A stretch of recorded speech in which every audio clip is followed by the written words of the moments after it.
జై Shriram. Welcome to Divyasri kitchen. అసలు ఈ పని అంటే ఎంత చిరాకంటే అంత చిరాకనమాట. రామేశ్వరం వెళ్ళినా శనేశ్వరం తప్పదన్నట్టు మనకి నెక్స్ట్ డే మన ఇంట్లో పెళ్ళి అనుకున్నా కూడా అంతకు ముందు రోజు ఇవే దోమాలి, ఆ రోజు అదే దోమాలి, పెళ్ళి తెల్లారి అదే దోమాలి, పండగ అయినా పబ్బమైనా ఈ పని సర్వసాధారణం అనమాట. రొటీన్ అంటే చాలా రొటీన్. మనం తిని తాగి పడుకోవడం లేవడం ఎంత కామనమో ఇవి క్లీన్ చేసుకోవడం అంతకంటే ఎక్కువ రొటీన్ అనమాట. ఇట్లా క్లీనింగ్ ప్రాసెస్ చేసుకొని ఫాస్ట్గా ఒక కప్పు టీ తాగి నేనైతే ఒక చిన్న వేట కోసం అనైతే బయటికి వెళ్ళాను అనమాట. బయటికి వెళ్ళిన తర్వాత తెలిసింది ఎంత కష్టం అనేది. నిజంగా లాస్ట్ ఇయర్ వరకు కూడా నాకు అసలు ఏ బాధ లేదనమాట. అమ్మకి చెప్తే అమ్మ తీసుకొచ్చి పచ్చడి పెట్టి చేతిలో పెట్టిన దాకా దాని వాల్యూ తెలిసేది కాదు. ఇప్పుడు ఆ వాల్యూ తెలిసింది, ఎంత కష్టమో అర్థమైంది. ఎవరన్నారో కానీ పచ్చడి పెట్టుకోవడం చాలా ఈజీ, అరగంటలో పెట్టేయచ్చు, చాలా ఈజీ అంటూ ఉంటారు కదా. వాడిని మాత్రం కొట్టిన చూడగొట్టకుండా కొట్టాలనిపిస్తుంది అనమాట. అంత బీపీ వచ్చేసింది. అసలు మామిడికాయల సెలక్షన్లోనే అంత బీపీ వచ్చింది. అండ్ ఇక్కడ ఎన్ని రకాల మామిడికాయలు ఉన్నాయంటే అసలు నేను పేర్లు కూడా చెప్పలేననమాట. ఒకటి లైట్ గ్రీన్ ఉంది, ఇంకోటి డార్క్ గ్రీన్ ఉంది, ఇంకో మామిడికాయ అయితే అవి 4 కట్ చేస్తే పచ్చడి సంవత్సరం మొత్తం సరిపోయేంత సైజులో ఉన్నాయన్నమాట మామిడికాయలు. ఇవి కూడా పచ్చడి పెడతారా అంటే పెడతారంట. రసాలంట, తోతాపర్లంట, ఇంకేమేమో పేర్లు చెప్పారు. నాకైతే అవి ఏవి గుర్తులేవు. నేను ఒక్కటి ఫిక్స్ అయిన ఏంటి అంటే కాయ కొంచెం పుల్లగా ఉండాలి. మా అమ్మ తెచ్చేవి ఏంటివి డార్క్ గ్రీన్ కలర్ ఉండి మీడియం సైజులో ఉన్న మామిడికాయలు పుల్లగా ఉంటే చాలు. అంతకు మించి మనకు పేరు అవసరం లేదు, దాని పుట్టు పూర్వత్వరాలు అంతకంటే అవసరం లేదని చెప్పి నేనైతే ఈ సైజులో ఉన్న మామిడికాయలు కొంచెం పుల్లగా ఉన్నాయి చూసి తీసుకొచ్చాను అనమాట. దాదాపు మీరు నమ్ముతారో నమ్మరో 2.5 గంటలకు పైగా అయింది మామిడికాయ సెలెక్షను. చూసారా, ఇవే ఆ కాయలు. ఇవి ఒక 4-5 కట్ చేసామనుకోండి సంవత్సరం పొడుగుతా తినేసేయచ్చు. నేనైతే ఒకటే ఫిక్స్ అయిపోయి ఆ డార్క్ గ్రీన్ మ్యాంగోస్ అయితే తీసుకున్నాను. అండ్ అలాగే ఇక్కడ వాటిని కట్ చేసి కూడా ఇస్తారనమాట మనకు కావాల్సిన సైజులో. అండ్ అవి ఆ డార్క్ గ్రీన్ మామిడికాయలు అయినా కూడా ఏరి నాకు కావాల్సిన సైజులోవి ఒక 15 కాయలు అయితే తీసుకున్నాను అనమాట. ఎంత ఏరినా కూడా ఇంటికి వచ్చేసరికి అందులో 2 కొంచెం డ్యామేజ్ ఉన్నాయన్నమాట. ఇంతగానం కళ్ళు పెద్ద చేసి చూసినా కూడా 2 మ్యాంగోస్ ఖరాబ్ అయిపోయాయి. అండ్ మిగతా ఆ 13 కాయలనైతే చిన్న చిన్న ముక్కలు కట్ చేసి పచ్చడి అయితే పెట్టుకున్నాము. చాలా అంటే చాలా సూపర్గా ఉంది. ఫస్ట్ వీటిని ఇంటికి తీసుకురాగానే మంచిగా నీళ్లు పోసి ఒక 5-10 నిమిషాల పాటు నానబెట్టిన అనమాట. చూసారా, దీనిపైన ఈ మచ్చలు, ఈ మరకలు అంతా, ఈ జిగురు, కాయ తెంపినప్పుడు ఒక జిగురు లాంటిది వస్తుంది కదా, అదంతా అంటుకొని ఒకలాగా ఉంటుంది అనమాట. వాటిని ఒక 10 నిమిషాల పాటు నానబెట్టి గట్టిగా చేతితో రుద్దుతూ కడిగిన తర్వాత వాటి పైన ఉన్న ఆ ముచ్చుకలు తీసేసుకోవాలి. పచ్చడి ఏ పచ్చడైనా కూడా తడి తగిలితే ఉండదు కదా, అందుకనే వాటిని నీట్గా తుడిచేసుకొని ఇగో ఈ పైన ఉన్న ఈ చెక్కుని తీసేసేయాలన్నమాట. బయట మార్కెట్లోనే వీటిని కట్ చేసి ఇస్తున్నారు. ఒక్క కాయ వచ్చేసి 5 రూపాయలు అనమాట. వాడికి ఎందుకు ఇవ్వడం అని చెప్పేసి నేను ఒక పెద్ద కత్తి తీసుకొని ఒక ప్రయత్నం చేయబోయాను. ఆ ప్రయత్నం కొంచెం సక్సెస్ అయ్యి కొంచెం విఫలమైందనమాట. నీట్గా తుడిచేసుకొని ఇట్లా వీటిని చిన్న చిన్న ముక్కలుగా మీకు కావాల్సిన సైజులో కట్ చేసుకోవాలి. అప్పటికి మా వాడు అంటూనే ఉన్నాడనమాట, ఎందుకమ్మా వాడికి ఇచ్చేసి కట్ చేయించుకొని వస్తే అయిపోతుంది కదా, ఎందుకు ఇదంతా ప్రాసెస్ అని చెప్పాడు. వినకుండా నేను తీసుకొచ్చుకున్నాను. మామిడికాయ ముక్కలతో పాటు చేతిని కూడా ముక్కలు చేసుకున్నాను అనమాట, అది వేరే విషయం. అండ్ అలాగే వీటిని చిన్న చిన్న ముక్కలుగా కట్ చేసి లోపల కొంచెం పుచ్చులాగా వస్తుంది. నేను ఫస్ట్ ఏంటమ్మా ఇట్లుందనంటే ఏం లేదు, అట్లా కొన్ని అవుతాయి కాబట్టి వాటంతా కట్ చేసిన తర్వాత నీట్గా క్లీన్ చేసుకోవాలని చెప్పింది. బ్లాక్గా నల్లగా ఉన్న పొట్టు లాంటిది, ఆ లోపల ఏమంటారు జీడి అంటాం మేమైతే, అది కొంచెం పుచ్చినట్టుగా ఉంటుంది. కానీ మంచిగా క్లాత్ తోటి చేసుకొని యూజ్ చేసుకోవాలని చెప్పిందన్నమాట అమ్మ. నేనైతే పారేస్తా అన్న, భలే మంచం అవే అట్లా పారేసుకుంటూ పోతే 4 కాయలు వచ్చినాయి అనుకో, అప్పుడు ఏం చేస్తావు అన్నది. నీట్గా 1-2 సార్లు దానిపైన ఏమీ ఉండకుండా కాటన్ క్లాత్ తోడైతే తీసామన్నమాట. అండ్ అలాగే జీడి తీసినాక కూడా ఒక సన్నటి లేయర్ ఉంటుందండి లోపల, దాన్ని కూడా తీయాలని చెప్పింది మా అమ్మ. దీనిలాగా ఇలా వేలు మాత్రం కట్ చేసుకోవద్దు. ఇట్లా సన్నటి లేయర్ తీసి పక్కన పెట్టుకున్న తర్వాత వీటన్నింటిని ఒక బౌల్లో కలెక్ట్ చేసుకోవాలి. అండ్ అలాగే మిగతా ప్రాసెస్ ఏంటో చూద్దాం. ఇప్పుడైతే మేము 15 కాయలకు గాను ఒక అరకప్పు వరకు జీలకర్రని వేయించుకుంటున్నాను. అండ్ అలాగే 1/4 కప్పు వరకు మెంతులు అనమాట. మా అమ్మ కాయల ప్రకారం పెడుతూ ఉంటదనమాట. దాని పులుపుని చూసి. ఒక పావు కప్పు వరకు మెంతులు కూడా డ్రై రోస్ట్ చేసుకోవాలి. కొంతమంది ఏంటి అంటే మామిడికాయలు ఒక గిన్నెలో తీసుకొని దాన్ని మెజర్ చేసి దాని ప్రకారం పెడుతూ ఉంటారు కదా! మా అమ్మ కాయల ప్రకారం పెడతదనమాట. ఈ 15 కాయలకు గాను ఒక అరకప్పు జీలకర్ర, పావు కప్పు మెంతులు, 1:30 కప్పుల ఆవాలు. ఈ ఆవాలని వేయించవలసిన అవసరం లేదనమాట. ఓన్లీ జీలకర్రని, మెంతులని మాత్రమే వేయించాలి. నేను ఒకేసారి మిక్సీ జార్‌లో అన్నీ పౌడర్ చేసుకుంటున్నాను. జీలకర్ర, మెంతులు అండ్ ఆవాలు అన్నిటిని కలిపి ఒకే దగ్గర పొడి చేస్తున్నాను. మీరు సెపరేట్‌గా పట్టినా కూడా అన్నీ ఒకే దాంట్లోనే కలపాలి కాబట్టి నేనైతే పని అయిపోతుందని చెప్పేసి ఒకే దాంట్లో వేసి మిక్సీకి పట్టేసుకొని పౌడర్ పక్కన పెట్టుకున్నాను. ఇంత ప్రాసెస్ ఉంటది. హాఫ్ అన్ అవర్‌లో అవ్వదండి. నాకైతే హాఫ్ డే కంటే ఎక్కువనే పట్టిందనమాట ఇవన్నీ చేసుకునేసరికి.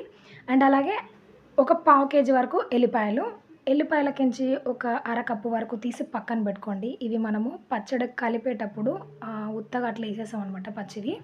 ఇప్పుడు వీటిని మనము మెత్తగా పేస్ట్ చేసి పక్కన పెట్టుకోవాలి. ఇప్పుడు మనకి పచ్చడికి కావాల్సింది మా అమ్మ పెట్టే పద్ధతిలో అయితే ఇవన్నీ వాడుతదనమాట. వెల్లుల్లి ముద్ద, ఈ జీలకర్ర, ఆవాలు అండ్ అలాగే మెంతులు అన్నీ కలిపిన పౌడరు. వీటితో పాటు ఎండుమిర్చి, జీలకర్ర, ఆవాలు అండ్ అలాగే శనగలు. నేను మా అమ్మ చిన్నగున్నప్పుడు శనగలేసి పెట్టేదనమాట. ఊరిన తర్వాత టేస్ట్ బాగుండేది ఆ శనగలు. అప్పుడు పెట్టినట్టుగా పెట్టమ్మా అని చెప్పేసి ఒక పావు కప్పు వరకు శనగలైతే తీసుకున్నాము. మీకు నచ్చితే ఇంకో అరకప్పు తీసుకోవచ్చని చెప్పింది మా అమ్మ. వీటన్నిటిని సిద్ధంగా చేసుకొని పక్కన పెట్టుకొని గానుగాడించిన నూనె అయితే చాలా బాగుంటుంది పచ్చళ్ళకని చెప్పింది మా అమ్మ. నేనైతే పల్లి నూనె తీసుకొచ్చిన. అసలు ఆయిల్ హీట్ చేస్తూ ఉంటేనే ఎంత మంచి ఫ్లేవర్ వస్తుందంటే, ఇంత క్వాంటిటీ పచ్చడికైతే కేజీ నూనె సరిపోతుందని చెప్పింది. కొంచెం ఆయిల్ హీట్ అయిన తర్వాత జీలకర్ర ఆవాలు వేసుకున్నాము. చూడండి ప్యూర్ ఆయిల్ కాబట్టి మంచిగా నొరగగా వచ్చిందనమాట. ఇప్పుడు మస్ట్ అండ్ షుడ్‌గా చేయాల్సింది ఏంటి అంటే స్టవ్ ఆపేసేయాలి. స్టవ్ ఆపేసుకొని ఈ బౌల్ చిన్నగా ఉంది కాబట్టి నేను కింది నుంచి ఒక బేసన్ పెట్టుకున్నాను అనమాట. ఇందులో వెల్లుల్లి ముద్ద వేసుకోవాలి. మీరు ఇన్ కేస్ మీరు గ్రైండ్ చేసుకున్న వెల్లుల్లి మొత్తం ఇందులో వేసారనుకోండి, నూనె మొత్తం పొంగి కింద నేల పాలైపోతుందనమాట. అలా కాకుండా కొంచెం గోరువెచ్చగా అయినాక ఒక బౌల్‌లోకి పెట్టుకున్నాననమాట. ఇట్లా ఒక బేషన్‌లో పెట్టుకొని అందులో ఎండుమిర్చి వేసుకున్నా. అది టాప్ అన్నది ఒకటి. అండ్ అలాగే ఈ ఎండుమిర్చి మాడిపోకముందే తీసి పక్కన పెట్టుకున్నాను. ఇది ఆల్రెడీ గోరువెచ్చగా ఉంది నూనె. అయినా కూడా ఇందులో వెల్లుల్లి యాడ్ చేయంగానే ఎంత నురగా వస్తుందో చూడండి. మేము తీసుకున్న ఆ వెల్లుల్లిని 3 భాగాలుగా కొంచెం వేస్తూ ఆయిల్ ఆ పొంగు అనేది తగ్గుతూ ఉన్నప్పుడు కొద్దిగా యాడ్ చేస్తూ కలుపుతున్నాం అనమాట. అయినా కూడా ఆయిల్ చాలా వరకు పొంగింది. కింద ఒక ప్లేట్ పెట్టడం చాలా మంచి పని అయిందనమాట. మీ దగ్గర ఏదైనా పెద్ద బౌల్ ఉంటే మాత్రం ట్రై చేయండి. చేసినా కూడా కొంచెం జాగ్రత్తగా ఉంటే బెస్ట్. ఎందుకంటే ఆయిల్ ఇలా బాగా పొంగిపోద్దనమాట. స్టవ్ మొత్తం ఆపేసి ఆయిల్ కొంచెం చల్లబడ్డప్పుడు వెల్లుల్లి కలిపేసి తర్వాత దాంట్లో ఉన్న పచ్చి వాసన పోకపోతే ఒక 2 నిమిషాల పాటు పొయ్యి మీద పెట్టొచ్చనమాట. నాకైతే ఈ ప్రాసెస్ మొత్తం కూడా ఒక హాఫ్ అన్ అవర్‌కి పైనే పట్టిందనమాట. వెల్లుల్లి కొంచెం పచ్చి వాసన పోయి ఆయిల్ మొత్తం కూల్ అయిపోవాలనమాట. మనం మిగతా ప్రాసెస్ చెయ్యాలి అంటే ఆయిల్ రూమ్ టెంపరేచర్‌కి రావాలనమాట. ఇట్లా వెల్లుల్లిలోని పచ్చి వాసన పోయి ఆయిల్ అనేది నార్మల్ టెంపరేచర్‌కి వచ్చిన తర్వాత మనం మిగతా ప్రాసెస్ అనేది చేసుకోవాలి. చూడండి ఈ వేడికే మనకి వెల్లుల్లి అనేది పచ్చి వాసన పోతది. ఒకవేళ పచ్చి వాసన పోకపోతే మళ్ళీ ఇంకొకసారి స్టవ్ ఆన్ చేసి ఆ వెల్లుల్లిలోని పచ్చి వాసన పోయేంత వరకు ఫ్రై చేసుకోవాలి. ఇదే బౌల్‌లో ఉంటే అంటే చల్లారడం కష్టం అవుతుందని చెప్పేసి నేను ఈ బేషన్‌లోకి మొత్తం తీసేసుకున్నాననమాట. ఇది చల్లారేలోపు మా అమ్మ మిగతా ప్రాసెస్ చూపిస్తుంది.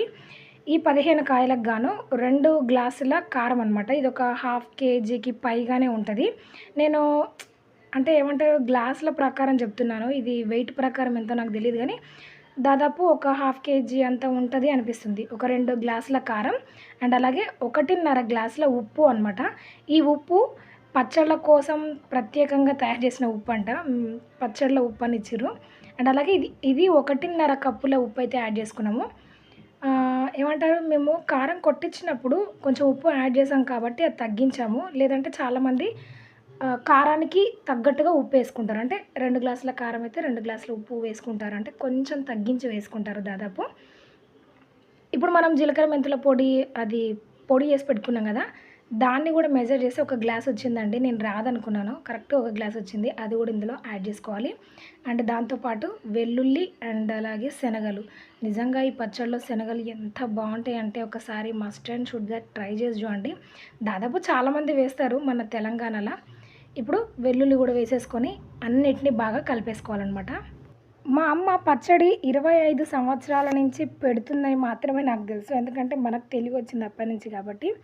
అయితే మా అమ్మ చెప్తుంది ఏంటి అంటే ఇక్కడ దాదాపు ఒక 40, 45 సంవత్సరాల నుంచి పచ్చడి పెడుతూ ఉందంట మా అమ్మ. అంటే మేము పుట్టకముందు ఎప్పటినుంచో అమ్మ పచ్చడి పెడుతూనే ఉంది. వాళ్ళ వదిన దగ్గర చూసి నేర్చుకుందట. 2 రకాలుగా పెడుతుంది మా అమ్మ పచ్చడి. ఒకటి ఇట్లా మసాలాలన్నీ కలిపేసి మనం ఇప్పటిదాకా ప్రిపేర్ చేసుకున్న పోపు ఉంది కదా, అది మసాలాలో కలిపేసి తర్వాత మామిడికాయ ముక్కలు కలుపుతుందనమాట. ఈరోజు ఎలా పెడుతుందంటే ఇట్లా మసాలాలన్నీ ఒక దగ్గర కలిపిన తర్వాత ఇందులో మామిడికాయ ముక్కలు వేయాలన్నమాట. మా అమ్మ ఇక్కడ అదే చెప్తుంది. నేను 40 ఏళ్ళ కంటే ఎక్కువ అవుతుంది నేను ఈ పచ్చడి పెట్టబట్టి అని చెప్తూ ఉంది. ఇప్పుడు ఈ మసాలాలు కలిపేసుకొని మామిడికాయ ముక్కలు ఇలా కలపాలి. ఈ ఏమంటారు కొంచెం చెమ్మలాగా బయటకు వస్తుంది కదా, ఈ ముక్కల్లో నుంచి ఉన్న నీరు అనేది ఊట అంటారు కదా, ఊట బయటకు వచ్చి కొంచెం తడి తడిగా అవుతుంది. ఈ కారము మసాలాలు మామిడికాయ ముక్కలంతా కొంచెం పచ్చిగా అయిపోతాయి. ఇవన్నీ ఇందులో వేసి కలిపేసేయాలి. ఇట్లా ముక్కలకి మొత్తం మంచిగా పట్టే విధంగా నిదానంగా ఓపికగా కలిపి పెట్టుకోవాలన్నమాట. ఇట్లా మొత్తం కలిపిన తర్వాత నాకైతే ఇక్కడ ఒక చిన్న వీడియో క్లిప్పింగ్ మిస్ అయింది. ఏంటి అంటే మనం ప్రిపేర్ చేసుకున్న పోపు ఉంది కదా, అది చల్లారిన తర్వాత దీన్ని నేను ఈ మామిడికాయ ముక్కల్లో పోసి కలిపి మూత పెట్టి పక్కన పెట్టిన వీడియో క్లిప్పింగ్ అయితే మిస్ అయిపోయిందనమాట. అందుకనే ఇలాగ పిక్స్ ఉంటే అవి షేర్ చేస్తున్నా. ఇట్లా కలిపేసి ఒక 3 రోజుల పాటు పక్కన పెట్టాలన్నమాట. నాకు ఆయిల్ ఎందుకో తక్కువ అవుతుంది అనిపించింది. మా అమ్మ చెప్పింది ఒక 3 డేస్ తర్వాత చూడు నీకే తెలుస్తుంది అని చెప్పింది. ఇలాగ మూత పెట్టి పక్కన పెట్టి 3 రోజుల తర్వాత తీసి చూస్తే నిజంగా ఆయిల్ అనేది మంచిగా పైన తేలుతూ ఉందన్నమాట. పచ్చడి కూడా మంచిగా మగ్గిపోద్ది కదా 3 డేస్లో. టేస్ట్ మాత్రం చాలా బాగుందండి. ఏ స్పైసెస్ ఎక్కువ కాకుండా ఉప్పు కారం అన్నీ చాలా బాగా కుదిరాయి అనమాట. సూపర్గా ఉంది. ఒకసారి ట్రై చేసి చూడండి. మా అమ్మ అయితే ఇట్లా ఈ స్టైల్లో పెడుతుంది అనమాట. మీకు నచ్చితే కింద కామెంట్ సెక్షన్లో తెలియచేయండి. అన్నీ సిద్ధంగా ఉన్నా కూడా అరగంటలో పచ్చడి పెట్టలేమన్నమాట. ఒక హాఫ్ డే టైం పక్కా పట్టి తీరుతుంది. ఎవరన్నారో నాకు తెలియదు కానీ ఈ వ్లాగ్ మీకు నచ్చితే లైక్ చేయండి. మీ ఫ్రెండ్స్ అండ్ ఫ్యామిలీ మెంబర్స్కి షేర్ చేయండి. మరికొన్ని ఇలాంటి డిఫరెంట్ వీడియోస్ కోసం నా ఛానల్ని సబ్స్క్రైబ్ అవ్వండి. Thank you for watching. జై శ్రీరామ్.